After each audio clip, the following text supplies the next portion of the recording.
I'm excited to welcome you guys to episode 1 of the Reason and Reps podcast. On this episode, you'll find me in conversation with my friend and coach, Dimitri Mr. PA 215. Now, this guy takes conditioning and physique to a level that most human beings on this planet will never experience. 100% natural. Hopefully, this inspires folks to continue down that path. Enjoy the conversation. Oh, one more thing. This is guys talking. You know, part of the Scale Tippers brand is to not be politically correct. This is not a family-friendly episode. This is how guys talk in the gym, believe it or not. Enjoy. This is the first episode of the Reason and Reps podcast. I'm your host, owner of Scale Tippers Private Strength Club, Dave Battle. I had a very special guest for the first one today. There's one man that came to mind. He's honest, he's ripped, and he's the only person I know that's more mixed than I am. I'm black and white. This guy's mixed with like 4 or 5 different things. So, my man Dimitri, Mr. PA 215, how are you? I'm good. I just got done working out actually. Oh, so I'm yeah? ready. Yeah. Awesome. Well, it wasn't at Scale Tippers. Where were you working out at? Right at Jersey Fitness, right next to where I live at, like less than 10 minutes away. Solid. It's a local gym though, right? It's not Scale Tippers, but it's nice. Listen, man, I've come to learn, like, owning this gym, I am just all about supporting the community for any local gym. I feel like there's enough clients out there that local gym owners don't need to be fighting over members. It's like, let's take them from Planet Fitness, like those corny ass gyms. You know what I mean? Yeah. So I'm all about it, man. Eventually, hopefully them gyms don't last for too long. I don't mean that in a negative way, but they promote mediocrity. So I don't really pay them gyms any mind, just to be nice about it. That's the thing, man. Like, Planet Fitness is like an anti-gym, right? Like, you say they promote mediocrity. It's almost like this reverse body shaming thing where if you go in there and you're in shape, they make you feel weird. It's crazy, right? Like, you should be inspired by someone that's in good shape. But Planet Fitness, I don't know. I really don't like that place. That's the one gym that I think we could do without. I agree. Yeah. So for those of you that don't know, Dimitri, he is a professional natural bodybuilder, Team Natty. He has a couple pro cards in men's physique. I personally learned a lot from this guy. I met him at my first show, the NGA show in Philly last year, when I won the Best Abs Award. You gave me the trophy. I don't know if you remember. That's the first time we actually met. Yeah, I gave you the trophy. I gave you a what was it? It was like a certificate to Primal Nutrition. Yeah. So I told Warren, I was like, whoever wins Best Abs, let's give him this. Right. And I may or may not have ever used that. I'm the worst with losing things, bro. But we'll say that for another day. Yeah, no doubt. It's all good. All right, so why don't you tell the people a little bit about your fitness journey? I mean, when I think about your physique, man, it's like super peeled, abdominals like I've never seen before, capping of the delts, separation of the arms. Like, you really bring that full package. So why don't you tell people about how you got to this level? Man, it's so I was always into working out. I guess since I was about 13 is probably when I picked up my first set of weights. 13, yeah.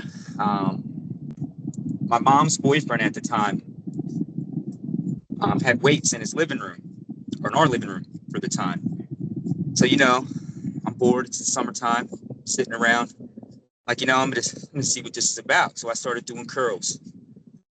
First I'd start with 15s, sets of 20. You know how it was back then. Yeah. And then 20 pounds, then 25 pounds.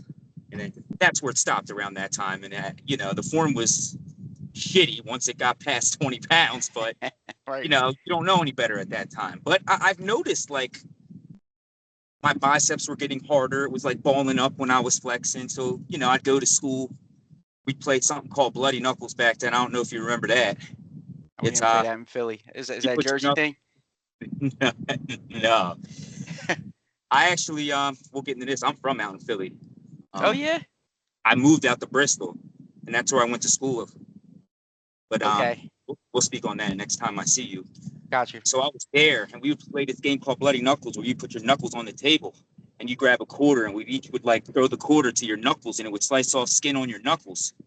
and whoever would tap out first would be the loser. And we would put like bets down, like little bets, like fucking Yeah. $1, $2, like lunch money. Right. But I'd go in there all fucking jacked up from doing curls and shit, and showing everybody and stuff. So they started doing them too. Right. The ones that had access to weights at home, and it's actually a pretty positive thing. Not the bloody knuckles, but the lifting of the weights. At an early age. Yeah. I think that's pretty common, man, right? Like when you're a little boy, what you always think about is like that double biceps pose, right? Like everybody wants that biceps peak. So I think when people first pick up a weight, they automatically go to the bicep curls. What about your abs? Like, were you doing any other type of body weight exercises? Like, what was the next progression? I think you told me once you did like a crazy amount of sit-ups every day. So I'm about to give you like a 2-minute rant. So Yeah. I always wanted abs when I was a kid. I was pissed. I used to see these guys at school, these skinny guys, with like these little like rib cage like 6-packs. I'm like, you know what? I'm gonna fucking have one of them, and it's gonna be better than everybody's. So again, we don't have access to the internet back then. There wasn't a lot of knowledge going around, except for in like the men's health magazines, Muscle and Fitness and all that shit. So I started doing sit-ups. 1,000 a day went to, believe it or not, I went up to 3,000 a day. It was to the fucking point that I was at work after school. I'd go inside the fucking dressing room if I had like a 10-minute gap, and I would just fucking bang sit-ups out. Oh. And then I would flex, and I'd be like hard as a rock, and I'd have these abs. But then after I eat, they disappear. So something's wrong, but I didn't know any better back then. But I'm small as hell, walking around with abs, and now it's the ribcage abs, like what I wanted in high school and shit. They're Right. the kind of abs that I had, and there's a difference between having like them kind of abs and like puffy strongman abs, and I'll get into that in a second. So I had them abs, and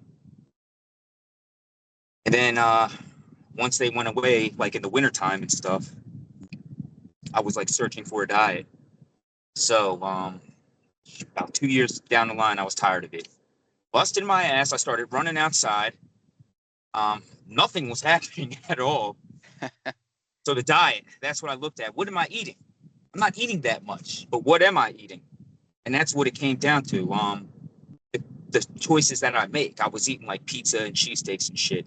Yeah. So I Right. was like, you know what? I'm going to do some research. So I started researching, and there was this one guy. I don't remember his name, but he had like a thing, like an article about 20 foods, a group of like 20 foods to eat to get shredded. So I started reading about it, and like the foods that he was naming. Of course, they were all whole foods, and he was talking about the metabolism, on how you should feed yourself every 2.5 to 4 hours a day, on average to 3 hours. And now listen. Now I know a lot of people are against that because the science says that you don't have to eat every 3 hours. Not everybody, but for the most part, from the people I've worked with, and for myself, especially myself, it works the best. Having 5 or 6 meals a day. Yeah. That's important, man. I think everybody, and this is whether you're at a competitive level or you're just stepping foot in the gym for the first time, everybody wants to think there's this one size fit all magic pill. Like some people think it's fasting, some people think it's keto, like just all this extra shit, right? I'm a big fan of do whatever works for you I as agree. long as you're eating a balanced diet. I mean, at the end of the day, what do you need? You need enough protein and you need to be in a calorie deficit if you want to lose weight, right? That's right. Yes. Fill that out with as many foods that don't have those, buck wild 3-paragraph ingredients lists. All right, keep it simple. Yeah. Keep it simple, keep it sustainable. There's not a magic pill. You got to look at like someone that's overweight, they might have been bulking for 20 years. How do I know that? Because you're fat, right? Like you've been eating too much for 20 years.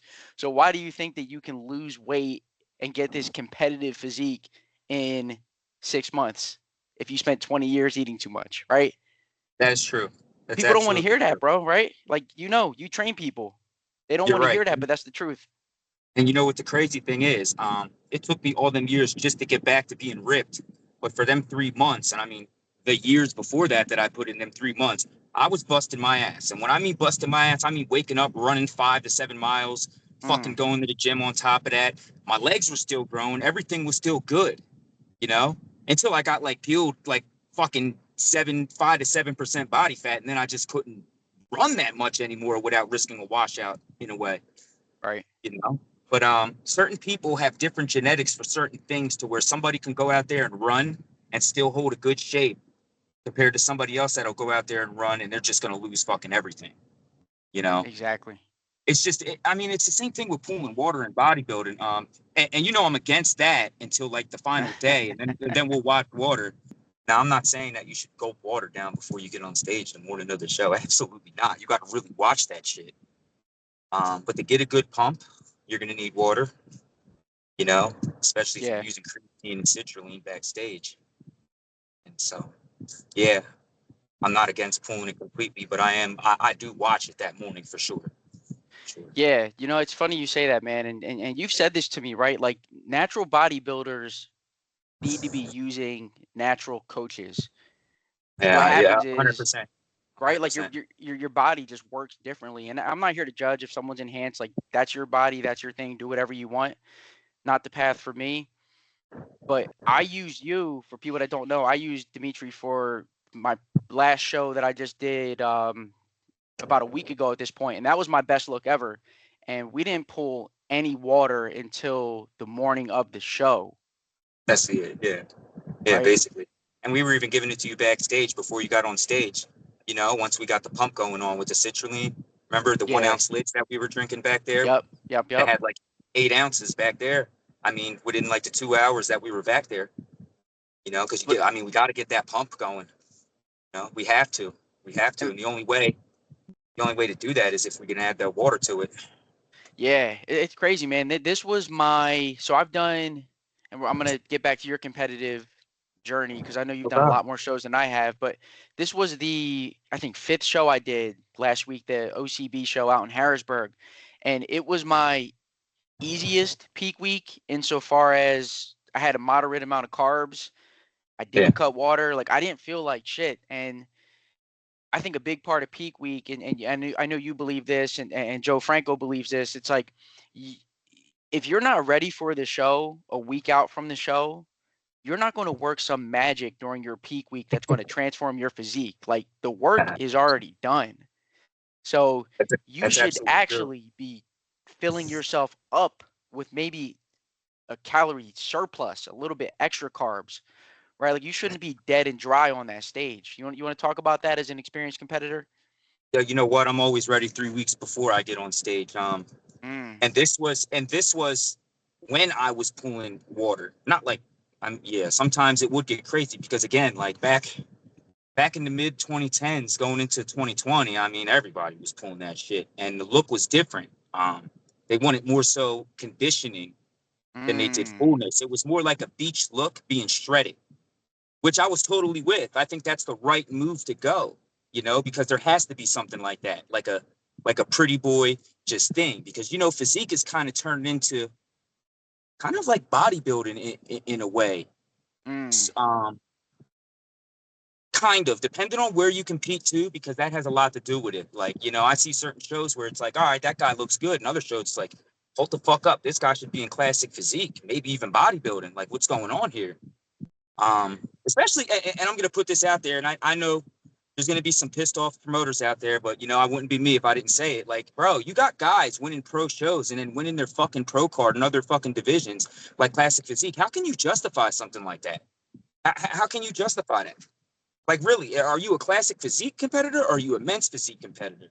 And and the judges and coaches say that you fit to where your genetics are and you only fit in one class, then how the fuck do you explain a guy winning a card over there and a guy winning a pro show here in a different organization?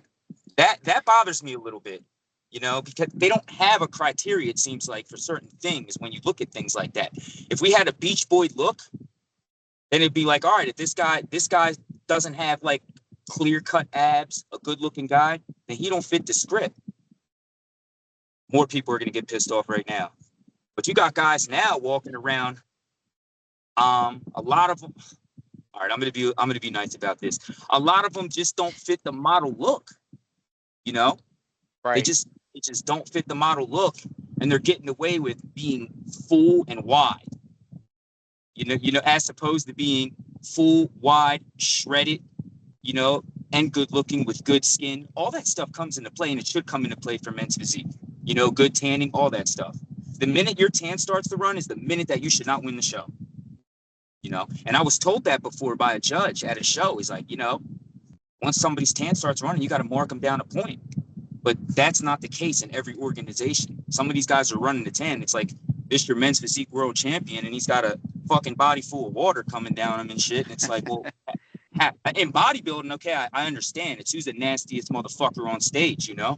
But in Right. men's physique, it should be about not just the prettiest guy on stage, but who's the prettiest mixed with a little bit of nasty, you know? And you got to have I think you got to have 6 abs at least. I mean, 6 clear abs, not 4 abs with half an ab down below. You know what I'm saying, Dave?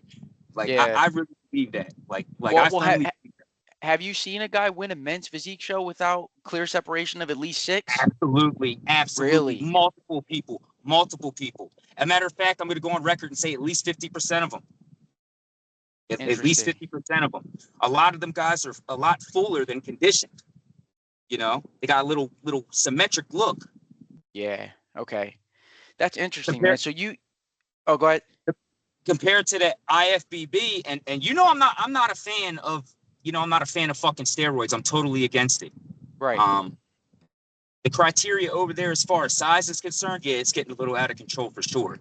But they're still picking guys with good abs, and they're picking guys with fucking razor sharp conditioning, like Bilal and like Ryan Terry. These guys are shredded, man. Right. You know, as opposed to in the naturals, sometimes depending on where you can go, if you bring gnarly conditioning like that, you will get marked down. You know. So you've seen someone get knocked down for being too conditioned in men's physique. I was told before that I was too shredded by a judge. I had a judge put me in first place, and another judge tell me I was too shredded. Yeah, that has to hurt, man. Because like when you think about it, right? It's like everybody works out hard year round. Yeah. We're going hard in the gym, but to have that show day condition, like the way that you bring it, like you take it to a serious level. Yeah, that takes a level of commitment, and I'd even say craziness. I wouldn't recommend it to most people. It takes a level that most people will never get to or experience in their life.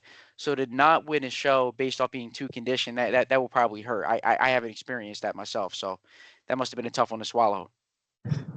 Well, see, too conditioned to me. I mean, I'm trying to put my feet in his shoes, you know. I'm trying to see his point of view. I really am. And I get it to a certain extent, but it wasn't like I had shredded glutes, shredded hamstrings, you know, that type of look. Like yeah, that 3%, 4%. Like I was at like a 6% maybe, you know, which is fair for men's physique. Maybe, I don't know though, Dave. Because I seen a guy winning shows that's around 6-7% now, but then I seen a guy recently winning shows at like 8 to 10%. So yeah, I don't know. You know, it's just I guess it's what they want on that particular day. You know, yeah. I have no idea. I think what it comes down to is you got to show up the best that you can, and there's going to be that subjectivity, right? Like you have 5 human beings with their own biases, their own preferences, comparing you to the lineup. So there's no foolproof way to prep for a show where you know that you're going to win it. You just got to come through the best that you can. And I feel like if you do enough shows, your day is going to come where you're going to win a couple opens. You're going to win your pro card.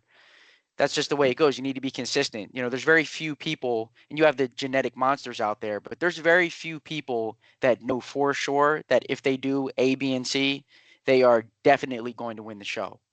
There's a few people out there like that. You're absolutely right. And to be fair, too, I have good genetics. I'm not going to, obviously, you know what I'm saying? But at the same time, just like anybody else with good genetics, you got to work your ass off to show them genetics, you know? Correct. You know, but I most of mine comes from the grind and comes from my diet. Like I said, I have good genetics, but I've seen guys out there that have fucking superb genetics, but they just don't have the, you know, the work ethic. They don't eat clean. They don't eat 1,000% of the time. You know, they're doing like 15 sets and they think that's enough. And that's a whole conversation for another video and stuff. You know, and every time I train, you know, I sound like I'm being fucked in the ass. No homo, but that's just how I believe that's how it should be with any bodybuilder, right? Man, I think that's a major thing is people come to the gym And look, I never want to knock someone for coming to the gym. You could be anywhere. You could be at the bar, you could be at the club, you could be anywhere, right? You're at the gym, step one, check that box, you're good. But too many people are too comfortable when they're at the gym, if you ask me. You know, I mean, like you said, it sounds like a bunch of hyenas gang raping an elephant. You take it to another level. Yeah. But you see a lot of people not even breaking a sweat in the gym 2.5 hours. And it's kind of like, what's the point? You're here, get it Yeah. in. But I do want to say, and there's a lot of young guys that come through scale tippers, they're so worried about trying to come up with the perfect workout and they're cherry picking, Greg Doucette videos, Mike Israetel videos, Jeff Nippert videos.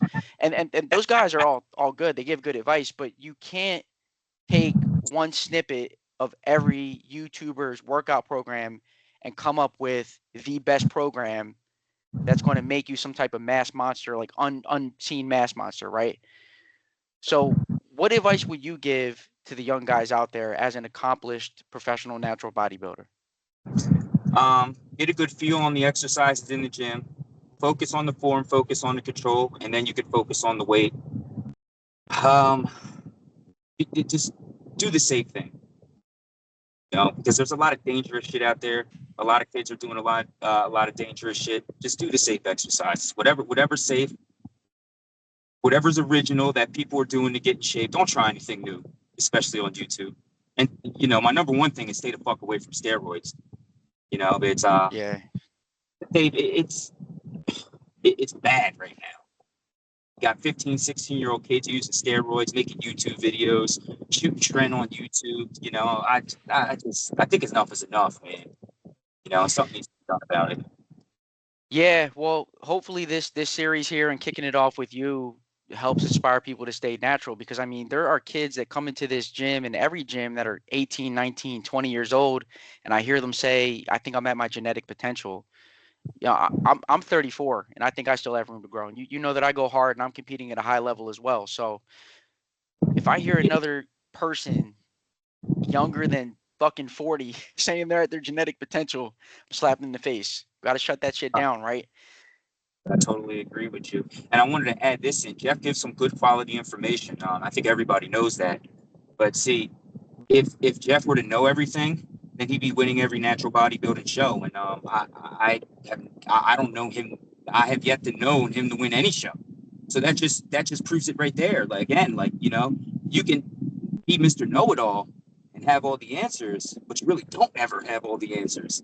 And here's an example of something like you could take somebody that just came home from like the state penitentiary with these freaky ass genetics that might have been in the NBA one day, and you can literally, they're literally doing pull-ups, you know, training with light weights, and they will get on stage and bang somebody else that's doing everything by the book, everything Yeah. by the science. So how do you explain that? And then people say genetics. It's always the excuse genetics, and that's my point. Different people get different results depending on their genetics, and that's why everybody has to have a custom program.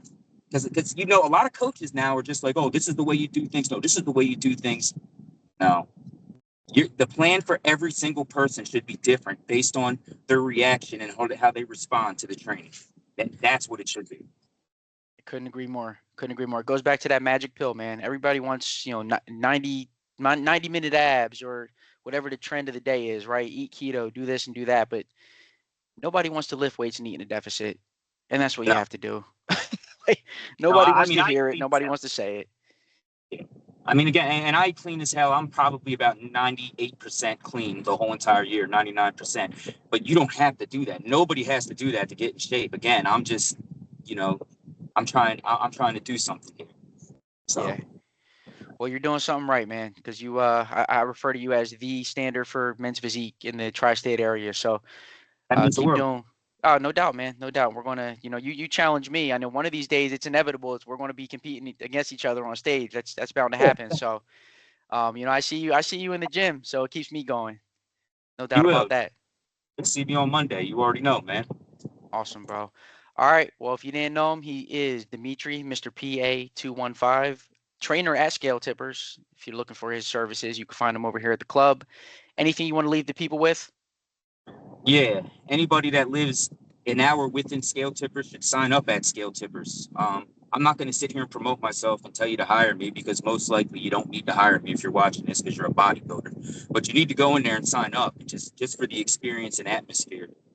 You won't be disappointed. Nobody will be disappointed. It's the best gym around. I appreciate that, and I didn't even pay him to say that. My man. Oh, no, absolutely. All right, everybody. Well, this is Dave with Dimitri signing off episode 1 of the Reason and Reps podcast. Like always, stay fit, stay free. Peace. Take care.